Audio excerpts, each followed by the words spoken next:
What's up, queens? Welcome to the Female Dating Strategy Podcast, the meanest female-only podcast on the internet. I'm Ro. And I'm Savannah. And it's our second annual Thanksgiving roast.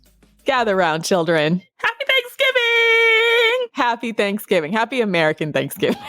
Is it called Turkey Day? Gobble Gobble Day? Turkey Day. Yes, colloquially, it's called Turkey Day. Happy Thanksgiving, Americans.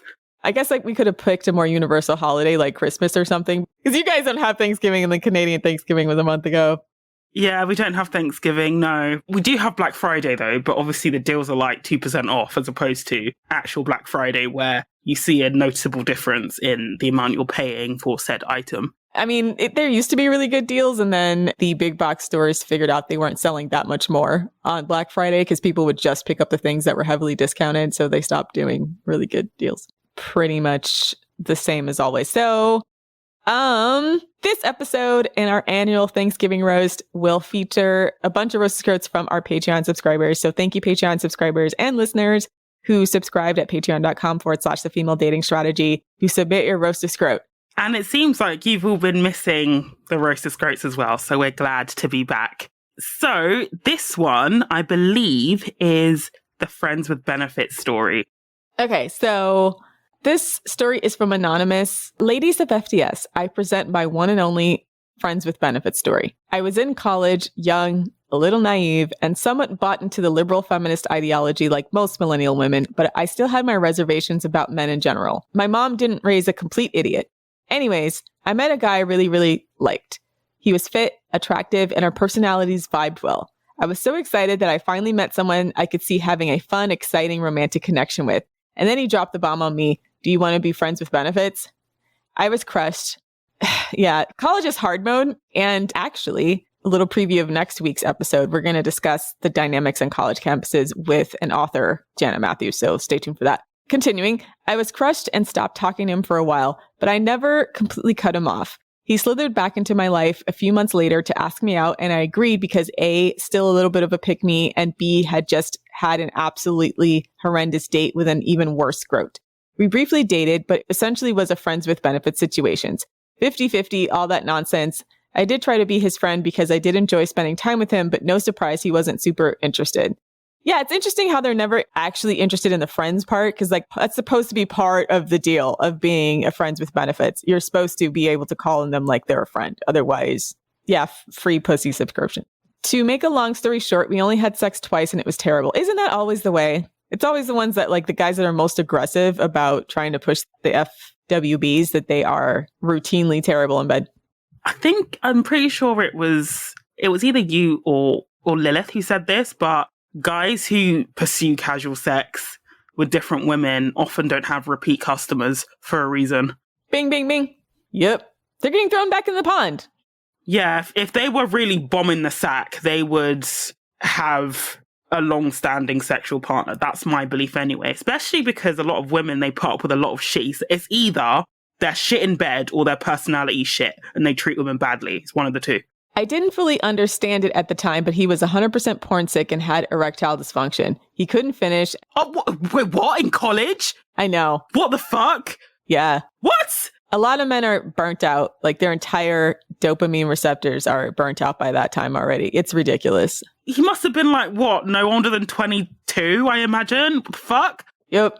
I think there was a survey that they're finding men who are younger and younger having erectile dysfunction disorders. That's surely not normal. Surely. For him to be fit and have this is completely psychological because he's porn sick. So. Oh my God. He's porn sick. Yeah. He was 100% porn sick and had ED. He couldn't finish and never bothered going down on me or using his fingers. He did try to get blowjobs from me, which I declined, very proud to say. Queen shit. Although his dick was pretty small too, so it wouldn't have been a struggle. Yeah, fair. But still, I mean, a little bit of undeserved dick in your mouth is still gross, right? So. Oh, God. He didn't deserve that effort from me. I shit you not. I told him I would give him a BJ if he made me come. Now, I love this, asserting your boundaries. A lot of women wouldn't have did this, so we're very proud of you. That didn't happen. Of course not. Of course not. Oh, the audacity of this guy. I'm already I'm pissed off on behalf of you, sis. Because the only requirement to get a BJ was to make her come, and he just never did. It was too much effort. Screw. It was too much.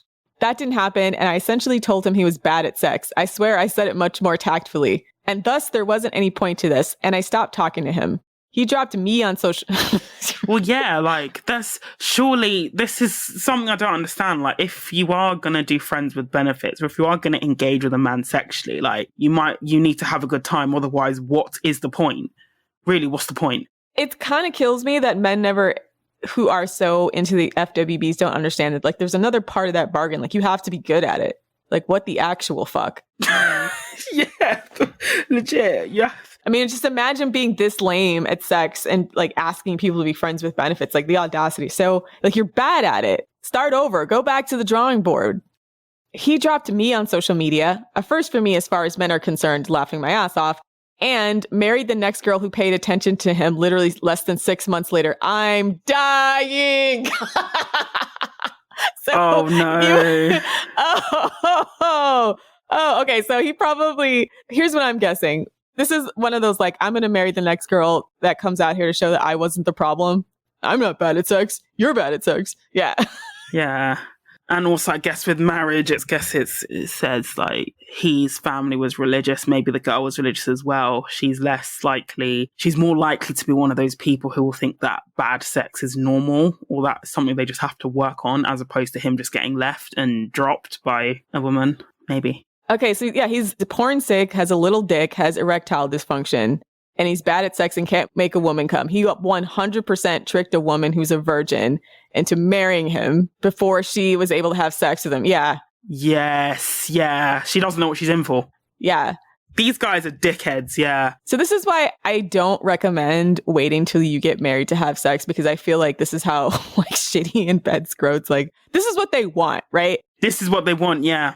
Some women, obviously your religion and your culture may vary, because I know in some women that's much harder to thwart without real world consequences. But, you do need to test it out after thoroughly vetting them or whatever, because you don't want to end up in a marriage with some guy like this, because, I feel so bad for his wife, because, child. So unfortunately, I may have given him too much information in my frustration, and he married an even bigger pick-me, possibly a virgin, given his family's religious background. Okay, yeah, we're right. So it'd be even harder for her to notice and or leave his defective peen and Madonna whore complex. It's so calculating as well. I just hope that, I hope that poor woman is okay. Meanwhile, I swanned off into the sunset with my degree, career, and cozy apartment, and have been blissfully scrote-free for 6 years. If there's one thing he was good for, it was a crash course in how to identify millennial scrotery and how casual sex just ain't it. The end. Well, yeah, it's a lesson learned. You didn't waste too much time on this scrote as well, I think. So that's a positive. Could have married him, says so. Just imagine if he was, and in a way, he did you a favor. I always find like guys can self-reject for you. Just imagine if you're in a relationship with him, despite all these issues, it would be much harder to disentangle yourself than if you were just on a casual basis anyway. Yeah, so fuck this little dick scrote. Just said it. I mean, everything about him is fail. He just is fail from top to bottom. Fail. Oh. Your dick is little, you can't fuck, you have erectile dysfunction, you watch porn all day, and you had to trick a woman into having sex with you. Don't you had to trick a woman into marrying you to have sex with you in the future, because... I still can't. I need to read up about erectile dysfunction in men. That is just wild to me, that men who are supposed to be at their most peak, their most fit, and their dicks don't work. What the fuck? They're most fit. She says he's fit and he's attractive. Imagine walking around with a little bitty baby dick asking people to be friends with benefits. The audacity. That's probably the only way they can get it. My gosh. But obviously, as you noticed, that when he realized that didn't work because the queen basically told him he was shit in bed, what did he do? He went down the marriage route and married a virgin. So he changed up his tactic to get sex on the regular where he won't be rejected. He realized I better lock one down so she can't leave as easily, because bad dick report after bad dick report probably clued this guy in that he's just not hitting like that. Probably damaged his self-esteem. Honest to God. I'm so glad you told him. However, tactfully or not. I feel like we should practice. I want to give tips about how to not tactfully tell men that their dick sucks. Oh, do it. Let's go. Tips and tricks. Maybe future episode idea. But give us one now, like a little one now. Every day I live in horror that you're... Sorry. Do you know what it is? Actually, if anybody wants to see how you can like roast a guy and his dick, just read the article on the FDS website saying I can't remember the title of it, but it's like, we have a right to dick preferences. That one is a roast of subpar dicks. When I look at your dick, my first thought is disappointment. We need to... Oh, it's a good one. Yeah, I'd be like, this sexual experience is me hitting rock bottom. Yeah, just watch him die inside. Right. Watch him die inside. You know, with like the Windows delete sound, that's what, like the shutdown sound, that's what you could also add or send to him when you deliver that roast. Okay, so moving on. Thank you, Anonymous, for that. And I'm glad to hear you're doing much better, Queen. And I hope you have a wonderful Thanksgiving. Moving on then, we have the tale of the Kentucky Fried Scrote. From Bucket. And Bucket says, in celebration of the coming holidays, I decided to send in my story of possibly the worst day I've ever been on. This is a tale of Kentucky Fried Scrote. I've just had a glance of this one and I burst out laughing, so let's go. I'm going in raw. So this event happened almost 2 years ago. At the time I was naive, 20 years old, and under the impression that I could find a good boyfriend on Tinder. That's the funniest thing anyone said today. I matched with this guy. But we were all young and naive ones. Yeah, exactly. And 20, yeah. That's what they told us you were going to be able to do on that app. That's not what happened, but that's what they marketed it as. And so Bucket says, and so I matched with this guy, and from his pictures, he looked pretty cute and didn't seem to have any red flags aside from him being new to the town and was from Florida. What's wrong with Florida? Everything. Everything is wrong with Florida. I don't have time to talk about how much is wrong with Florida. What, really? America's Wang. Oh, I know nothing about Florida. I've never been. Oh, okay. Yeah, no. Florida is the state that we all collectively agree to gang up on. All the rest of the 49 states, even like Mississippi, even though Mississippi shouldn't have any self-esteem whatsoever, doesn't deserve it. Nor West Virginia, but like we all collectively make fun of Florida. Why? There's so many reasons. Is it like uber Republican? Well, no, it's a battle. It's become more conservative in recent years, but it's a battleground state. It's where a lot of elderly people move in retirement. It's where Disney is. It's like kind of a microcosm of the United States because there's parts of it that are very like Southern and almost like backwoods and other parts that are like very immigrant heavy. And then other parts that are like just full of like guard. It's like full of transplants from other Eastern states, like the worst people too. So it'll be a bunch of like crackheads from New York City that'll travel down there because it's warm. So it's just a state we like to drag because. Oh, okay. I only know Florida for Disneyland. Whenever some like particularly like insane story comes out, we have a meme called Florida Man. Have you ever heard of that? No. It's because like there's always like wild shit happening in Florida because the craziest people move down there. But it's basically like, if you hear of somebody who wrestled an alligator on bath salts, it was probably in Florida. Oh, I see. Yeah, we only know about Disney in Florida, in the UK. That's what we know it for. And Trump, because obviously like the Mar-a-Lago estate. That's my extent of my Florida knowledge. I mean, Florida's got Trump in it, so... Already fail Florida. Fail Florida. I'm fine with bullying Florida. I could bully Florida. Let's bully Florida for the rest of this podcast. I don't care. I want to pick a state to roast. Like we should pick a state and just like roast. Well, I guess you guys wouldn't know what I'm talking about, but I would love to pick a state and like just roast all of the men there and like why they suck. Just do like an extra series, the roast of the 52 states each week. Just is it 50? About like why the men in those states don't deserve to have rights or self-esteem. Yes, 2023 we'll do that as a series. You can roast each state in turn. Just to be equal, just to be fair. I don't care. Yeah, all you Floridians fight me. Like, fight me in the comments. I don't care. It's only the men, by the way. It's not the women. It's the men. Yeah, all the women are fine.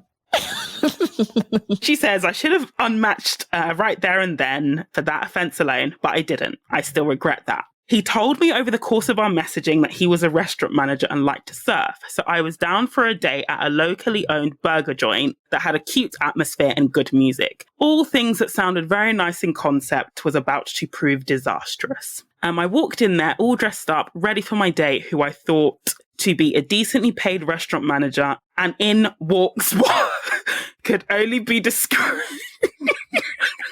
And in walks what could only be described as wearing the old episode of SpongeBob where Squidward finally tries a Krabby Patty, instantly becomes addicted and gets so fat that his thighs fill up the entire room. So anyone Google Squidward ODs on Krabby Patties. That's what this guy... That's what this guy... Google thick thigh Squidward. Thicky Squidward. This guy's thighs were bigger. Somehow his body was very pear-shaped. From his shoulders... From his shoulders up, he was skinny and decent looking, save for the unwashed hair and acne. Everything below that was a mess, and he waddled more than walked due to the size of those thighs. Shocked that he had managed to hide all of that extra weight on Snapchat, I lead into the idea of hearing someone out because I still believed in the lie of not judging a book by its cover. I sat down in the diner with this guy and asked him about all of the lies he had told me, and boy was I in for an interesting tale. As it turned out, he was indeed a restaurant manager, but the manager of a KFC, making $10 an hour, and had moved to the area because he had somehow become homeless in Florida and spent his entire paycheck on Call of Duty gun skins. Okay, stop. Okay. Wait, let's slow down. So let's slow down. As it turned out, he was indeed a restaurant manager, but was the manager of a KFC making $10 an hour and had moved to the area because he had somehow become homeless in Florida and spent his entire paycheck on Call of Duty gun skins, and all of his free time went into playing the game as well. Okay, so let's rewind and recap. So he shows up with the audacity to be pear-shaped as a man. As a man, why are you pear-shaped? Maybe a hormone issue. And listen, I like a thicky man, but... That should come out, but you don't want them built as if they're pear-shaped. That's just not attractive. I mean, you gotta do leg day, right? Make sure your legs, if you are pear-shaped, are nice and svelte. Because I feel like you have to work in... Okay, so you'd have to not work in your upper body at all and then be extremely overweight to be pear-shaped as a man. But from the sounds of it, I think it's just he probably collects fat in the lower part of his body. I think that a leg day could help, and obviously extra fat mass doesn't help, but that's just where he stores fat because his top half was skinny. So, I mean, from his shoulders up was skinny. Why am I imagining a centaur? I'm trying to get... Like a man with horse... You know what a centaur is? Like a man with horse legs? Yeah, like half horse, half man. I've just sent you a picture of what they put down as a pear-shaped man. But that's apparently what they look like on Discord. That's apparently what they look like. Yeah. But okay, so he shows up with the audacity to be pear-shaped. He doesn't wash. He's greasy. He smells. He's got acne. He's homeless because he spent his entire paycheck on Call of Duty gun skins. So he's homeless. Then he spent his little paycheck from KFC on Call of Duty gun skins. And he's a gamer. Just so many fails. And so now that he had explained he worked at KFC, it definitely explained why I could literally smell how greasy he was. Ugh. Oh, and the surfing he claimed to have done? Turns out he had done it once while on a Disney cruise as a child and told me he didn't have anything else that was interesting in his bio. A real catch, I know. So he's got nothing else interesting to add as an adult? Like, the fuck? A guy told me he spoke Swahili because he did a high school production of The Lion King and had to learn the intro to it. I swear to God. Because he could do the nya tsungonya hibari hibaba part. So I was going to speak Swahili. And I was like, I don't think that qualifies you as speaking Swahili. I don't think you speak Swahili. Oh my God. And I'm like, is that even Swahili? I'm not even sure if it's actually Swahili, to be honest with you. Is that song in Swahili? Something. I'm not entirely sure, but oh my God. I don't know what it is. I know the singer is South African, if I'm not mistaken, so I don't know what language they speak there. But you got to be real careful of these guys that try to put childhood accomplishments when they're a grown-ass man, because I feel like that's where they peaked and they know it. Yeah, they know it. I just think that's the only thing you can say about yourself is that you went surfing as a child, and then it's wild to me. So, to nobody's surprise, he had completely stopped interacting with me and was simply talking at me, bragging of how many orgasms he had given his girlfriend in his mother's trailer in Florida. Yeah, so this is why we don't talk about Florida.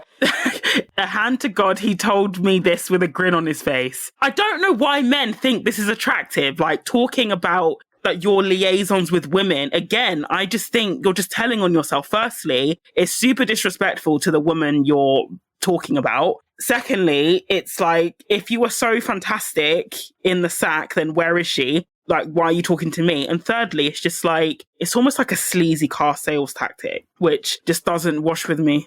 I think this man should be Florida's mascot, a greasy, pear-shaped man who lives in his mom's trailer. In his mother's trailer, not even his own trailer, his mother's trailer. And works at a fast food joint. This is the most Florida man to exist.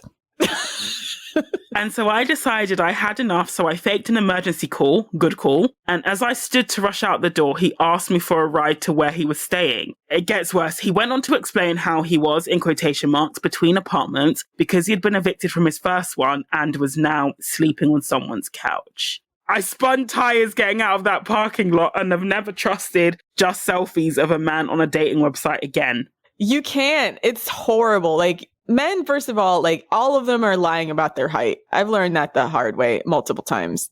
And how much hair they have. How much hair they have. Jesus Christ. Like, especially the guys that only have hat pictures, what their grill looks like. It's slim pickings out there. Especially on Tinder. Tinder's bottom barrel. And so the tale ends. As to how Kentucky Fried Scrote managed to get back to that couch remains a mystery to this very day. And sometimes I still pass by the KFC. Sometimes I think I see him in there. Anyway. Sometimes when you pass by the KFC, you can just smell him wafting out into the ether. And you can see him waddling around, ordering around his subordinates. Yeah. Do they have KFC in the UK? Yeah, we do. Okay. Yeah, we've also got Jollibees as well. I love Jollibees, the spicy chicken joy, but that's an aside. But yeah, we have KFC in the UK. Anyhow, that's my tale of the Kentucky Fried Scrote, and I'll probably need to discuss it with a therapist at some point to truly unpack everything he had told me on that day. Have a good day, ladies, from Bucket. Aww. At least it was one day. Yeah. But it's like, it only takes the one, before you're just completely disgusted with the entire process. That's why I'm such a fan of the pre-date call, but the pre-date video screen. So quite literally Skyping or FaceTiming the guy you want to talk to or Google chatting, because that will reveal many things. First of all, if he doesn't have a computer. If his room's a mess. Exactly. And he doesn't even think to put it together. I'm and there's no excuse now because many, many people have had to remote work. So most people at this point, if they had a remote work job of any kind, will have some kind of camera situation so that they can log in. But this guy probably at KFC didn't have that issue. But yeah, I'm a big fan of that kind of thing. Because that's the worst, right? You hype this guy up, you go to a restaurant and you meet him. He's absolutely freaking gross. Yeah. Sorry, Bucket. Yeah. So be ashamed of yourself, Florida. Stop producing guys like this. Ew. I don't know. Is a trailer like a caravan? We call them, I think it might be a caravan here. No, love. It's a mobile home. Do you guys have mobile homes? They're homes on wheels. We call them caravans, but they can be really, really nice. And caravans tend to be only owned by people who stay in Devon or Cornwall, where they're really nice. They're basically mobile apartments, basically. Okay, so it's the exact opposite here. In the United States, where the only people who have mobile homes tend to be the extremely poor. And in fact, it's a well-known insult to be oh, your mama's so poor, she has to put your house in reverse. Oh, that's horrible. That's horrible. So would you tend to see trailer parks in the South as opposed to New York? Would you or do you see trailer parks everywhere? Yeah, because there's not as much free real estate or open real estate for people to park their mobile home in New York. Maybe some places in New York State, I don't know, but definitely not in the city. Oh, they drive round. They actually drive round. I mean, not all the time, but technically they could. But yeah, there's mobile park homes. There's trailer park homes, but someone calling you someone implying that you're from a trailer park is an insult in the United States. It implies that you're below the poverty line and one or both of your parents are related in some manner, probably cook meth. It's generally looked down upon by people. in the States. So that's interesting. So in the UK, if I called someone trailer park trash, they would be like, why are you talking about? I'm very wealthy. Of course, come look at my mobile home and my trailer park. Where's the United States? In the UK, although some traveller communities, they stay in caravans, but again, they still tend to be relatively well off. They just stay in like mobile homes. So the mobile home here, if you do have one, you're not poor. Like nobody would think like they wouldn't look down on you. It's probably like your holiday home by the sea. Another thing that came out of Florida is pervert park. Mobile homes are popular among sex offenders that can't live anywhere near a school, because then they can like park these homes in places that are far away from school. So that's the other thing. And there's a place called Pervert Park. It's in St. Petersburg, Florida, of course. And it's quite literally like a collection of mobile homes that are of sex offenders that can't live anywhere else in like near there in the state because it's too close to where their children. So yeah, there's just in the United States, having a mobile home is like, your family's poor is what it means. Sorry. I don't know how to say it nicely. No offense to anyone who grew up, because I know, humble beginnings and all that. There's nothing wrong with that. But I want to insult this guy because fuck him. And also I want to shit on Florida at every waking moment of my life. So thank you, Bucket, and we hope you have a good Thanksgiving. What's up, Queens? This episode is brought to you by our sponsors, Athletic Greens. AG1 by Athletic Greens is a nutritional drink that you can drink every day for optimal health. I've been taking AG1 every morning after the gym, mixed into a green smoothie. I like to mix it with some pineapple juice, a couple of ginger cubes, and a handful of spinach and some kale. 1 scoop of AG1 and you're absorbing 75 high-quality vitamins, minerals, superfoods, probiotics, and adaptogens to help you start your day right.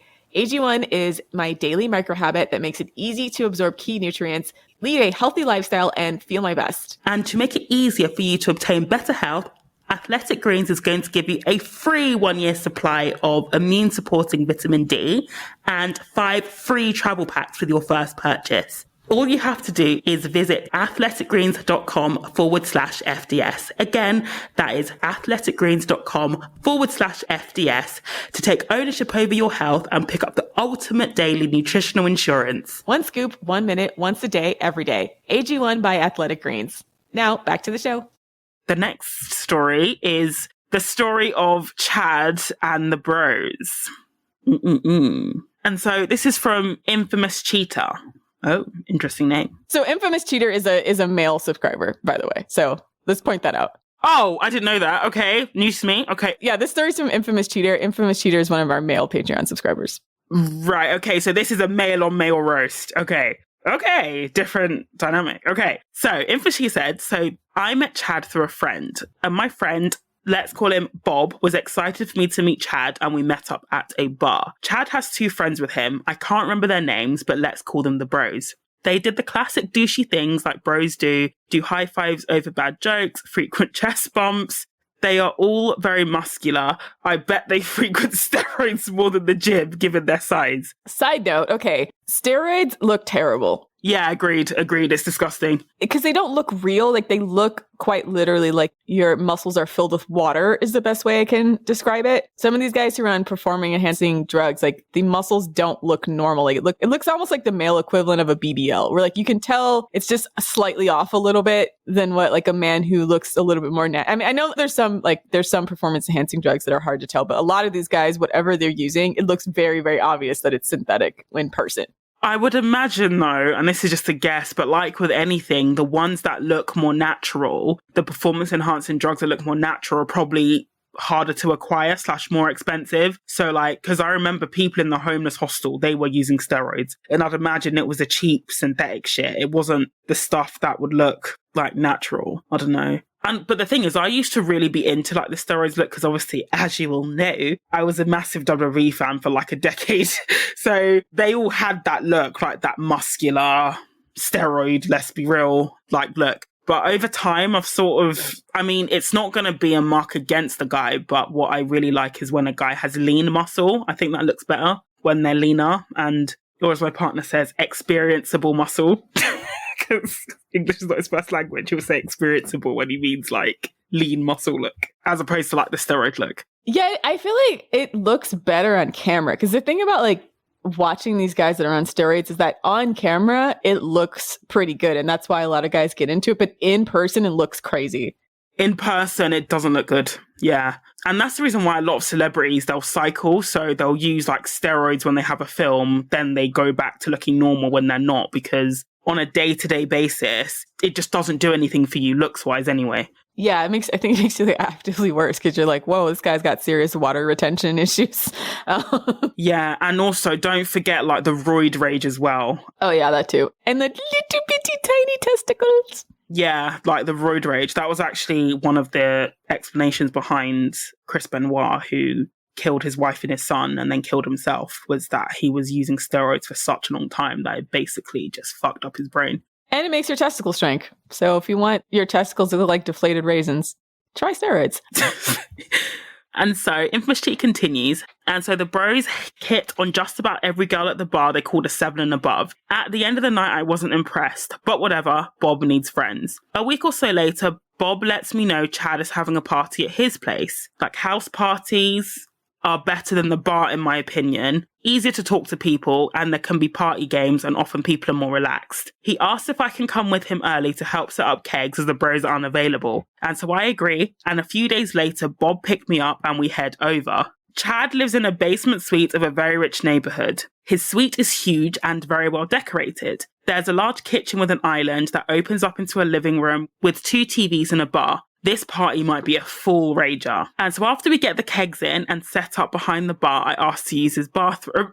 He tells me the boys, in quotation marks, room is down the hallway to the left. And like the classic idiot I am, I mix up my right and left and walk through a door on the right. It opens up into a, quotation marks, second kitchen. I think to myself. And as I look around, I lock eyes with a very startled young girl. She has blonde hair, a pretty face, and is very fat. She is immediately rushed into another room and slams the door. Second kitchen, in quotation marks, I think to myself, that you idiot, this is someone's apartment. So he walked into someone's apartment by accident because he went through the wrong door. I close the door and head into, quotation marks, the boys' room. There's a giant pile of Coke on the counter and some lines drawn out, and some looking to be done already. I haven't done Coke before, and I wasn't about to here. And so I finish up and walk back out to the bar, and the bros have arrived. I let Chad know I accidentally walked in on his neighbor, and he lets me know that's not his neighbor, it's his house troll. The fuck? What? Whoa. What the hell? His house troll. Wait, his house in quotation marks. And I notice that a giant shit-eating grin appears on Bob's face. He clearly knows all about it. Chad tells me his house troll, in quotation marks, is someone he brings round to do his cooking and cleaning. Oh, and in exchange, he brings himself to fuck her. Oh my God. Wow. Okay, let's pause. Okay, so he's trying to go to the bathroom. He actually goes down the wrong corridor, runs into a blonde woman who's overweight, who basically like screeches and slams the door at him like a house troll. Oh my gosh, I feel so bad for her. Like, get out of here. I know, I feel bad for her too, sorry. Chad is such a dick. Oh my God. Oh. Someone like stumbles in on you, then you just like freak out and then like scurry off into the background. But never mind. She's got bottom self-esteem. Sorry. Her self-esteem's not on the toilet. It's just, this Chad guy is just like, I don't even know where to start. I feel so bad for this woman. Like, so what's she getting out of this? She does his cooking and cleaning, and in exchange, he fucks her. Is he a prostitute, gigolo? Yeah, fuck this guy. Oh, that's so bad. I feel so bad for this woman. You know, when you're dating whilst you're fat, you will come across people or men who will outwardly say, you know, no fatties or no fat chicks, but they'll find you attractive, but they can't reconcile their cognitive dissonance, if that makes sense. So that I don't like fat women, but I find this individual fat person attractive. They can't reconcile the two. And they will do all sorts of like mental gymnastics to justify, you know, why they keep seeing this person. Mm-hmm. So they might keep them as like a friends with benefits, or in Chad's case, they might just tell her it's an exchange, she should be grateful that my penis graces her pussy, when actually he's genuinely finds her attractive, but he would never say that to his bros because he's afraid of being shamed, if that makes sense. Because his bros all seem like gym heads, and I think he's one as well. So to save face that he actually enjoys having sex with a fat woman, he'll just say, yeah, I'm just using her. She does my cooking and cleaning, and in return, I just give her my dick, when he's genuinely attracted to her. It's a shitty way to do it, but I wouldn't be surprised if that's the case here, because this doesn't make any sense. Let's keep going. Let's carry on. The bros also chime in that they also have house trolls. So yeah, his bros also do the same thing. Chad must notice, and he puts a hand on my shoulder and says, it's a good thing. Everyone gets what they want. So he does want to have sex with a fat woman. He just doesn't want to say it with his chest. Right. So basically they all have women that live with them in some like corridor of their home that cooks and cleans for them, and that they have sex with, but isn't even allowed to come to the parties that they throw. They're basically in a hidden relationship. Basically. Almost. That is the craziest shit I've ever heard in my life. Or like a hidden arrangement. Like, this is how I think they're justifying it to each other, that they're with women who aren't deemed conventionally attractive, so they're fat or whatever. They might be genuinely attracted to them, but to save face with their bros, they'll say, oh yeah, it's an exchange. She's doing my cooking and cleaning and I fuck her, that's it. When actually it's deeper for them. I mean, I'm sure like a lot of men are attracted to many women of all shapes and sizes. It's just that like their misogyny and desire to posture for each other and control women takes precedence, right? So yeah, I mean, is she getting free rent or something at least? I imagine if her self-esteem is this rock bottom, though, she's probably 50-50 at a bare minimum. I'm like, if she pays for this, like, I don't even know what to say at that point. But it's disgusting. So the story continues, and then a group of girls arrive, and then more girls, and then more girls. I realise this isn't my scene and leave and cab home. The next day I talk to Bob and he's concerned as to why I left. I tell him I didn't like Chad and his bros. It's not much of a conversation and he seems to get it, and Chad quickly becomes a thing of the past. This, however, is a red flag in Bob's personality, and later is a pile of reasons we have a falling out. But that's another story. Damn. I didn't know men could be that fucked up.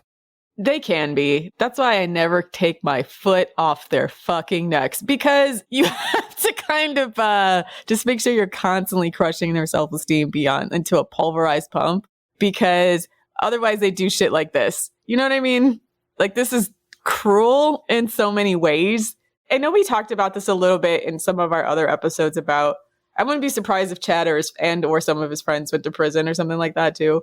But like guys who are like actually in a lot of ways low value, I wouldn't be surprised if it's her fucking house for that matter. Like, to be honest, like they can't get stuff on their own. So like they try to sweet talk a woman they feel is like, quote, undesirable by society standards to take care of them, basically, which basically sounds like what's happened here. Like, straight up, like, Google this on YouTube. There's a lot of men who describe getting with overweight women, specifically trying to find overweight women who will take care of them after they get out of prison, or if they're in some kind of situation where they don't have their finances together. This is like a kind of predation I think is very specific to... It's really horrible. It makes me sick. Yeah.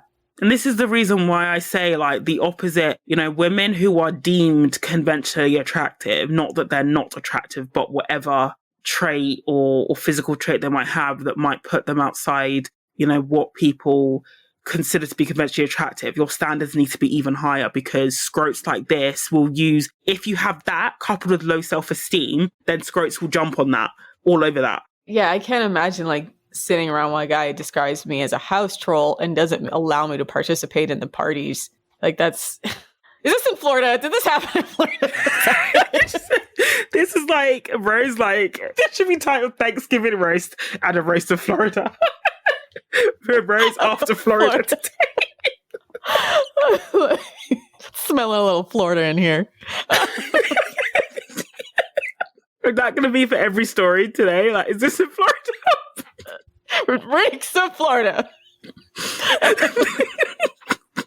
So thank you, infamous cheater. I hope you found better friends than Chad and his bros. I like hearing from men because, like, even the stuff that women experience, like, I think men who are, like, decent people know that some of the friends that they've had have been, like, really horrible people. Deeply problematic, they know. Yeah. The men who are more aware and on their journey, let's say, to be high value get FDS.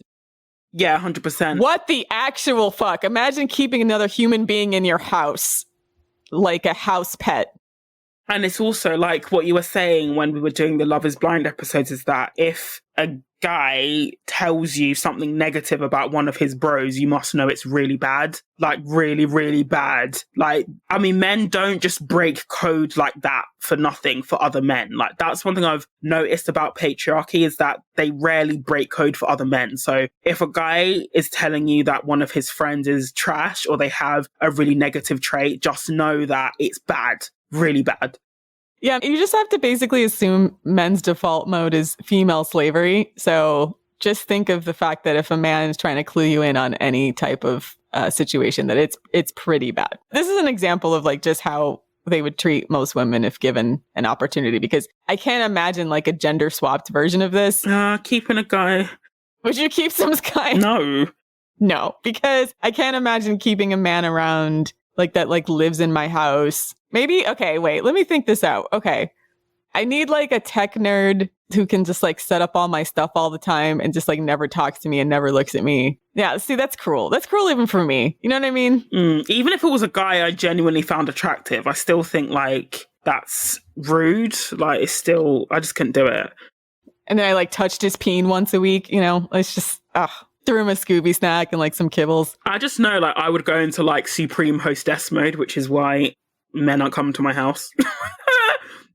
And then like when I threw parties, he couldn't come out or show his face. That's so cruel. I don't see women doing that. That's particularly cruel. And on top of that, you're inviting other girls as well. So, and these guys will be hitting up these other girls, trying to get them on their raggedy dicks and then going back to her. Fuck that. Yes, you made the right call, infamous cheater. I hope you found better friends, infamous cheater. And I hope you're not a cheater, an actual cheater. But yeah. Jesus Christ. Every time I feel like I hear something that I think is bad, and then you hear something, oh, me and my group of friends just... With men, the floor just gets lower. It just like completely disintegrates underneath our feet, and we fall into a lower depth of hell that we didn't know existed before. A lower depth. Moving along to our next Roast-A-Scrote in this Thanksgiving roast. Should we just call her Jay? We'll just call her Jay. Call her Jay. Okay. This story takes place roughly a year ago. I started university in September of last year, and although I lived in the same city, I moved into dorms to make friends and make going to classes more convenient. Being at residence was a bit of a difficult transition at first. I had spent a lot of time alone due to COVID quarantine and isolation, and had a great deal of social anxiety from being around so many new people and felt very awkward and isolated. I met a guy who I instantly liked. He was extremely friendly, knowledgeable, caring, kind-hearted, considerate of others, witty, had a really great sense of humor, and was passionate about his chosen field. He was also a great and supportive friend. I liked him pretty much almost instantly, but I was also incredibly shy and socially awkward and already felt a great deal of anxiety from being at residence, so I was too shy to really talk to him or reach out to him directly. I really wanted to be around him and get to know him better, and I knew he was friends with the RA on the floor above mine. Because of COVID, we had a half-capacity residence, so floors usually paired up for events, and the two RAs worked together, so I casually knew the other RA. I decided to hang out with him more so I could hopefully see the guy I liked. In hindsight, this was an absolutely ridiculous move. As I got to know the RA on the floor above me, I realized he was an absolutely disgusting person, probably the worst scrote I've ever met, and had the displeasure to know. He seemed somewhat normal at first, but I soon realized he was an extremely vulgar and disgusting person. In one of my very first conversations with him, he brought up extremely inappropriate topics. He mentioned that his father had a rice purity score of around 19 and mentioned the Mile High Club. Yeah, no clue. What's a rice purity score? Is that a game? Is that like a video game? Let me Google that. Oh, the rice purity test is a 100-question survey that assesses a person's level of innocence in the domain of worldly vices. So a rice purity score of 19... means that he's had a lot of different sex, I guess? It means basically he's corrupt. Or he's a scrote, basically. Is this like a known thing? I've never heard of this. This might be like a personality test. According to the rice purity test score, a score between 91 and 100 is a good test score. Meaning like you're more pure. Yeah. So if it's 19, then basically it's not good. I've never heard of that in my life. So it assesses your level of innocence and relation. So he's saying that his dad had a rice purity score of 19. So why are you bragging about your dad's sexual conquest, first of all? What the actual fuck? Yeah, basically being like maladaptive as well. That's what he's bragging about. Okay, so some of the things on this rice purity test score are, have you ever been convicted of a crime? Have you ever had sex more than 3 times in a night? Have you had sex with a person with more than a 3-year age difference? Have you had anal sex? Have you ever impregnated someone or been impregnated? Ever engaged in bestiality? Ever committed an act of incest? So ever masturbated with an inanimate object? Yes, so nothing about this is something to brag about. Ever used methamphetamine, crack cocaine, PCP, horse tranquilizers, or heroin is one of the questions. Urinated in public. Man, should we just start sending this out to men that we like? Yeah, yeah, personal. Want to meet? Like, please fill out this 100-question survey so I can know how to screen you out. You can do a shorter one. There's like the Dark Triad survey. That's basically seems like a shorter version of that one. Imagine being an adult bragging about your parents' sexual conquest. That is quite odd. That is quite odd. First of all, how do you know? I don't feel like my parents tell me anything about their sex lives ever, and that's the way I like it. So why would you want to know these things? What adult person wants... Okay, I'm already getting like secondhand cringe. I can't imagine asking this information of a parent or telling other people if they told me. And thinking that saying that will make you look good to a stranger. Oh my God. Okay, he mentioned that his father had a rice purity score of around 19 and mentioned the Mile High Club, having sex in an airplane. He also brought up early on that he was interested in not tying for some reason. I didn't get this at first, but later I heard from a close friend that he had a Tinder profile, and in his description, as well as in conversations, there was very questionable BDSM-related content. So is that a BDSM thing? Not tying? Yeah, shibari, where they tie people up with ropes and shit. It's actually, to be fair, shibari is actually an art, like when it's done properly, not by your average, like run-of-the-mill BDSM scrote. It's like intricate knots. It's not just, but this guy probably just means tying someone up in bed. Okay. He was also extremely ugly and unattractive. Of course. He was very overweight and his face looked like you puffed out a normal human face and then scrunched up the facial features to the very center of that puffy face. Have you ever seen those memes where they make the person's facial features smaller in their head? They do it to Elon Musk all the time. It's pretty funny. So he basically looked like that. I feel a bit bad for insulting someone's appearance like this, but to be completely honest, he was so physically repugnant. Sometimes you can't help it, right? Sometimes it's just like it just flies out of your mouth. Like you just can't really... Especially if they're talking about like their sexual conquest. You're like, see, people think I'm mean. You are. Own it, bro. Yeah, but sometimes you have to tell these men about themselves because they won't know unless you bully them. Yeah. You need to cut them down to size. They need it. They need self-awareness. You gotta teach them. You need to cut them down to size. I honestly think maybe this will be a Patreon episode, but we need to like do an episode on just how to explicitly like cut men down to size. Like, bro, you might be good at that one, and how to do it subtly if you don't feel confident doing it. I'm quite good at that. Just cut them down to size. Yeah, I'm telling you, like 24, 25-year-old me, like, and below had zero filter. Like, even less than you have now. I don't think you had a filter now. Even less. And like, I probably would have just said, like, oh, I'm surprised you got to do all that with your eyes being so close together. Like, that's surprising. Good for you.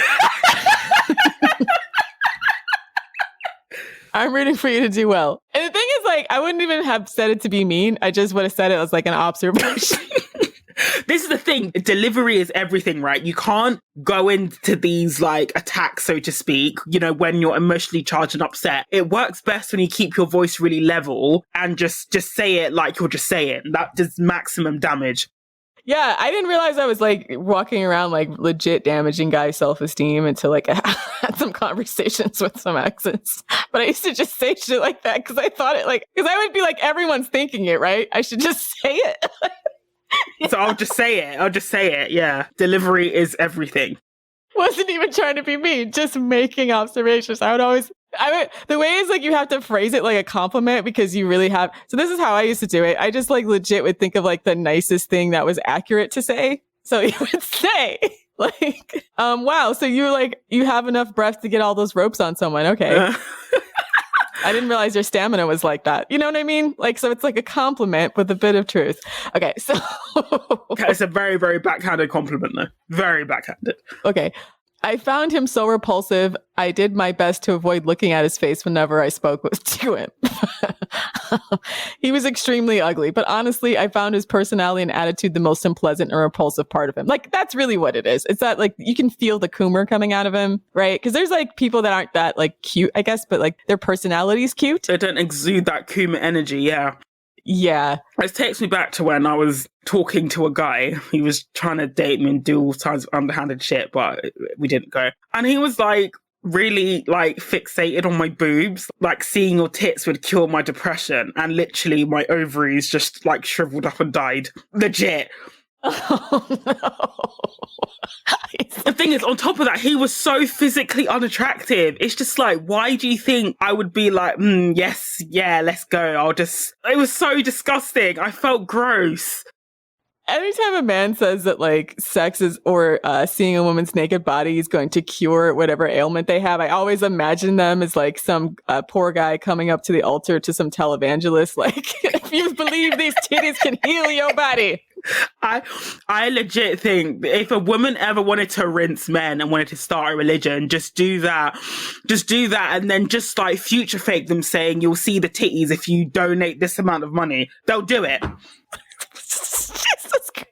I swear to God, we should do like a traveling show. I would do like a tent revival and just like tell men that like I think they would totally believe it. It'd be like, if you've never seen a titty come to the front, heal yourself.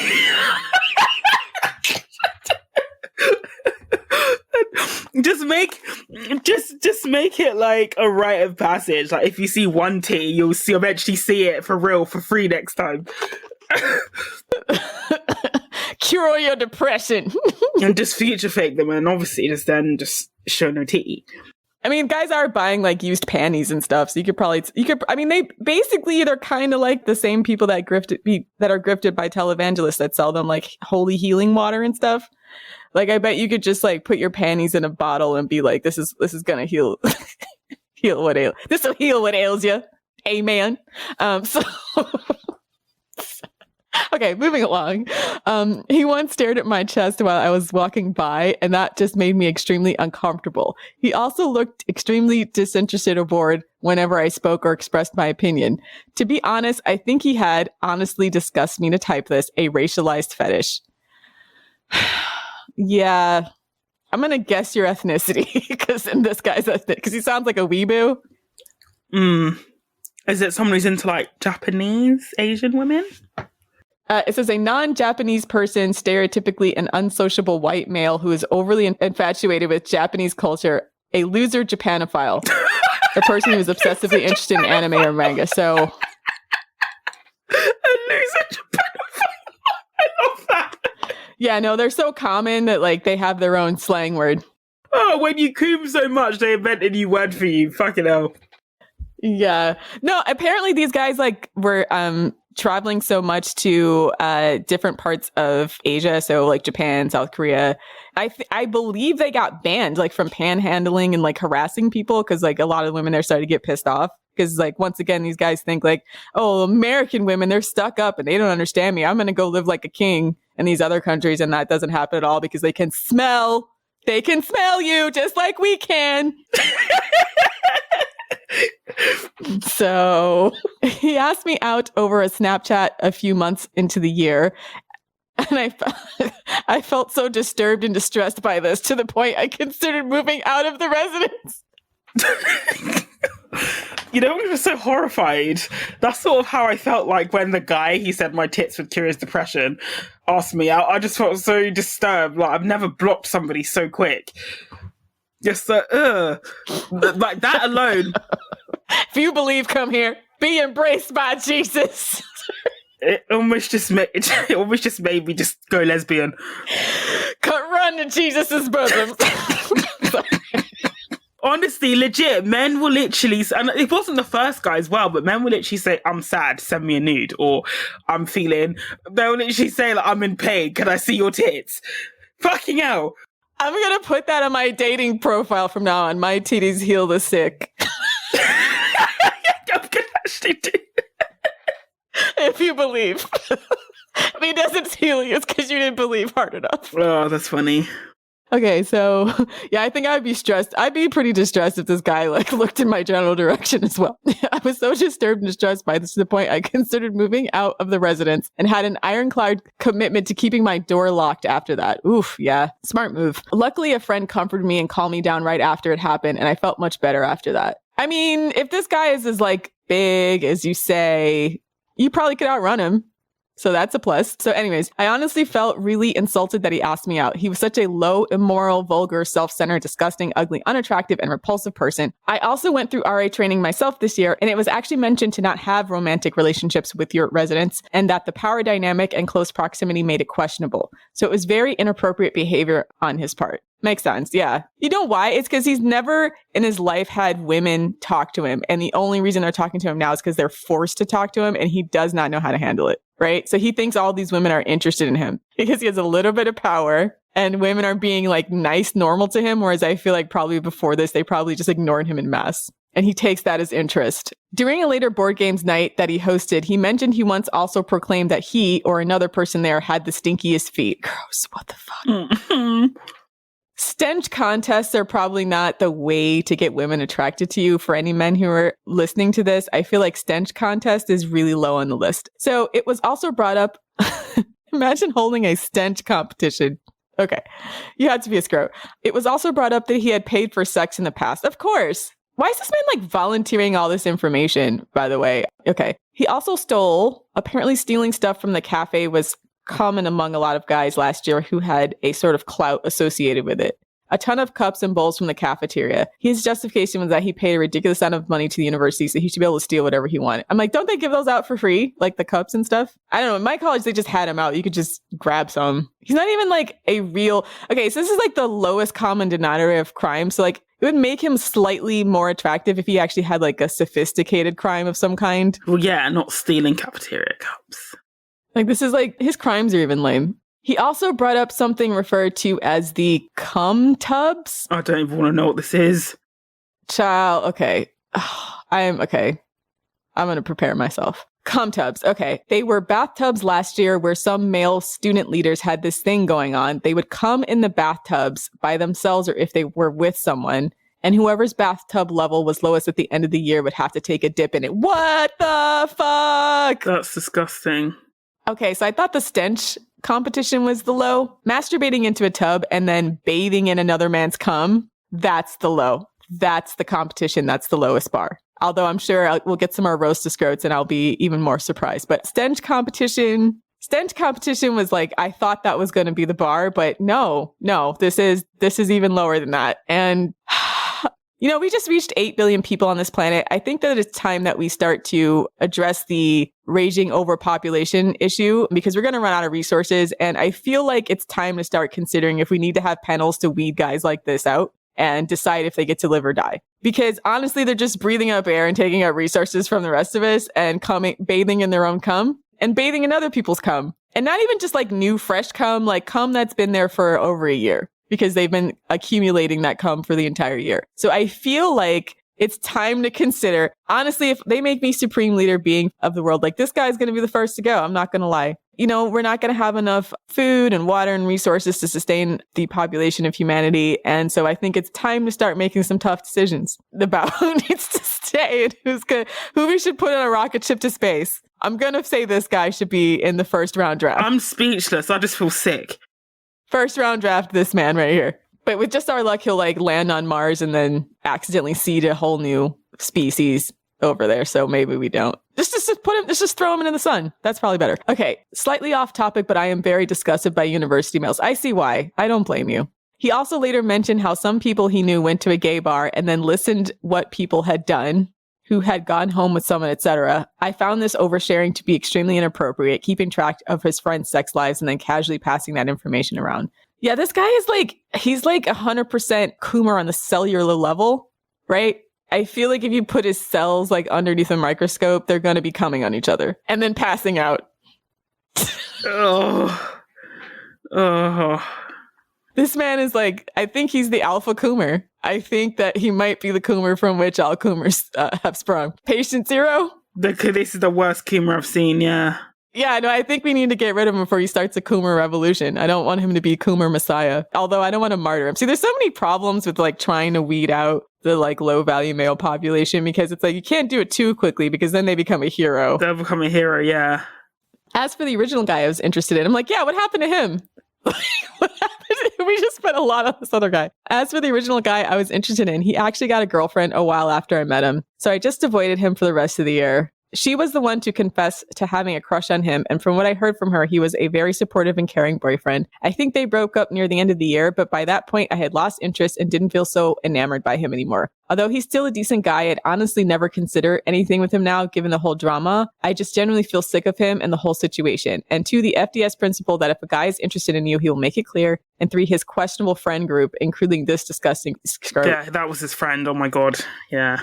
Yes. I am honestly so disgusted and repulsed by him. He was such a disgusting negative value male. And I absolutely learned my lesson, never going through that again. He moved to a different residence this year and I'm so glad and I did not have to see him. Hopefully I never do so again. To be honest with you, I low-key hope he gets run over by a car. Us too. I think he should be launched into the sun, to be honest. I don't want to take the chance that he might breed or that he might spawn. That's too much money though.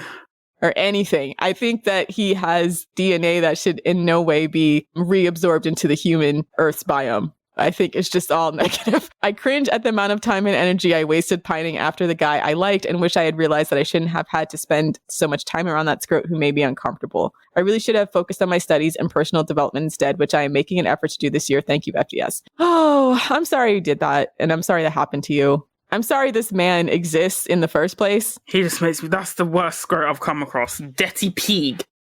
First of all, I want to know who his father is because I blame him. And Ro also wants to know if he was from Florida. I want to know if he's from Florida. It feels very Florida. This guy feels slightly less Florida to me for some reason. This guy feels like, what state does this guy feel like in my gut? Definitely, I feel like north. I feel like he might be West Coast. I'm thinking Seattle. This guy feels Seattle to me. Washington State? I'm guessing. Okay, so you don't have to tell us if it would dox you in any way, but I'm just like, it feels maybe Washington State in my bones. Sorry about that. That sounds traumatic. I even feel a bit sick. I was having like water and it almost came back up at how disgusting that scrote was. So sorry about that and happy Thanksgiving, Jay. Okay. Last but not least, we have this one from S. And she says, I wanted to submit my Roast-A-Scrote. So as a disclaimer, all of this happened before I found FDS and realised my past pick-me ways. You're forgiven, sis. We've all been there. So I was involved in a mentoring organisation for underfunded elementary schools when I was 19. And there was a guy there, Sam, who was essentially my boss. Every arsehole, supreme arsehole that I've come across in my life has always been called Sam, by the way. T and I hit it off and he seemed great. But in hindsight, there are a lot of red flags. Some, but not all of those, include number 1, claiming he read feminist literature, but never being able to name any books or authors. 2, bragging about how good of a guy he was when he would go to bars with his friends and apologise to the women they hit on for their behaviour. Even as a pick-me, I was super put off by this. Did you see it? Like you went with it? That's what he told her, which is weird. But it's just like, don't hit on them in the first place then.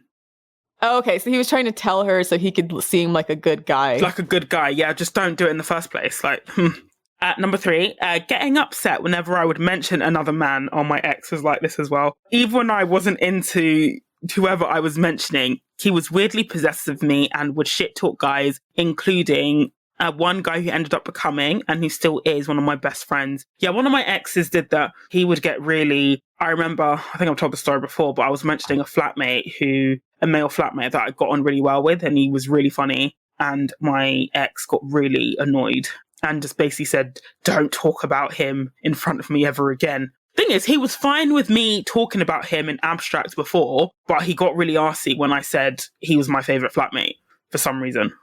I just feel like this is an opportunity to exploit a crack in male solidarity.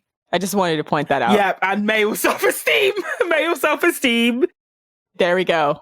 Opportunity. Always be on the scout for opportunity. And number 4, being very selective of when he would text me back. And he would go days without saying anything, despite multiple messages from me. At number 5, using his height, he was 6'4" and I'm 5'4", to his advantage to corner me against the wall and tower over me when I got fed up and told him off his sexism. Ew.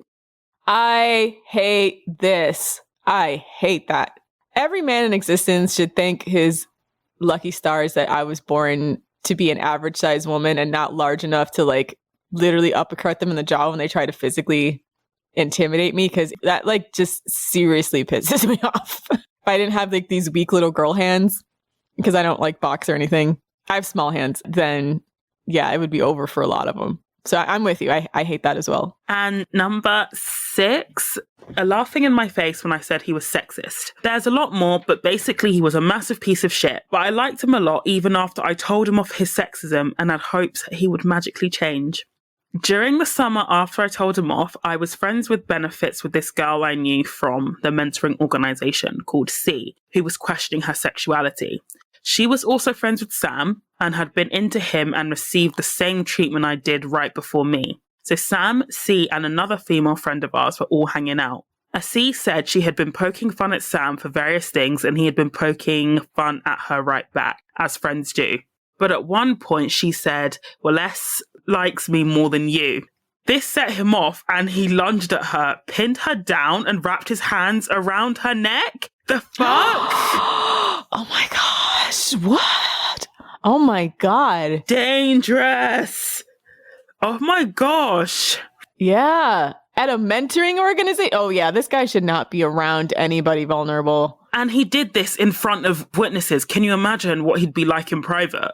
Okay, so this is an underfunded elementary school. So these are children. This is children. Oh my gosh. Well, okay, so he works with children. This is the story she's telling is when they were out with another adult. But he did this in front of people. Yeah, fuck. Adult friend, but like. And so she managed to escape with minimal bruising, but the other girl who was there worked with Sam to try to gaslight her about the whole situation. It was a mess, and Sam was never removed from his position of working with kids, even though the other friend present was the literal president of the organization and knew about his violent tendencies. This is why some pick-me's are actually a danger to other people. It's one thing being a pick-me and being a danger to yourself. That's bad enough. But when you're literally putting other children, other women in harm's way just so you can be a pick-me, that's different. And we need to, I think Ro's spoken about this, but that needs to be spoken about more. Like, not every pick-me, it's not, with every pick-me we can be like, oh, she doesn't know any better, oh, patriarchy or whatever. Some of them actively make choices that harm other women and children, and they need to be called out for that.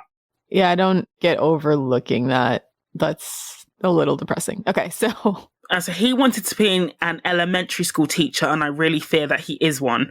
Fuck. I feel like this might be lowering the bar just to get more male elementary school teachers because there's not that many compared to women.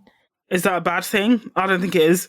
I don't necessarily think it is either, but but it's another thing where they're constantly salivating to get more male teachers because they feel like it's better for boys to have some kind of structure, etc. So I wouldn't be surprised if like she's lowering the bar because just to keep a male elementary school teacher around because it's historically very female dominated. It's always weirded me out a little how he never slept with any of the girls, myself included, that he manipulated. The most he did was kiss me, so I'm not sure what he was getting out of it, but I hope he's miserable. Me too. Yeah, so do we. So yeah, it's always harder to roast the like kind of dangerous scrotes because I don't want to laugh at all about that. I hope he's got an anger management and isn't like downloading all his horrible ideas about women to the children in his classroom. Because even if they don't explicitly say things, like they can telegraph that, to children. Like children aren't stupid. Like in fact, they're very intuitive. So I just hope the situation gets better and he gets fired somehow. So that's our Thanksgiving roast. I love the Thanksgiving roast. I look forward to it every year. But this has got to be like the worst set of men that we've roasted by a long, long mile. Yeah, these are pretty bad too. Round him up, put him in a spaceship, launch him into the sun. So anyways, happy Thanksgiving for everyone in the United States.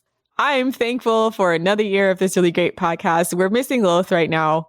She left a message to everyone about why she's out on her Twitter, so you can look it up. So we're hoping her a very speedy recovery. I know she's having some trouble finding the right specialist. So, but we are thankful that she's still here with us, kicking and hopefully kicking scrotes in their necks. Yeah. Keeping her foot on next. So yes, if you would like to submit a Roast-A-Scrote for a future roast, then, or if you're a man and you listen to our podcast, you want to ask us a dating question, or like Infamous Cheater, you want to send us a roast of your friends, that's fine too. Check out our Patreon, patreon.com/the female dating strategy. If you want to discuss this episode, which I'm sure we will have a lot of comments, please go to thefemaledatingstrategy.com/the forum. Look for the episode thread. Check us out on the Musk era Twitter for as long as it's open and available, I guess, at femdatstrat, and on our Instagram at _the female dating strategy. So thanks for listening, queens. Have a happy Thanksgiving. Have a happy holidays. Thanks for listening, queens. And for all you scrotes out there, you should be exiled to Florida and shot into the sun. Die mad. See y'all next week.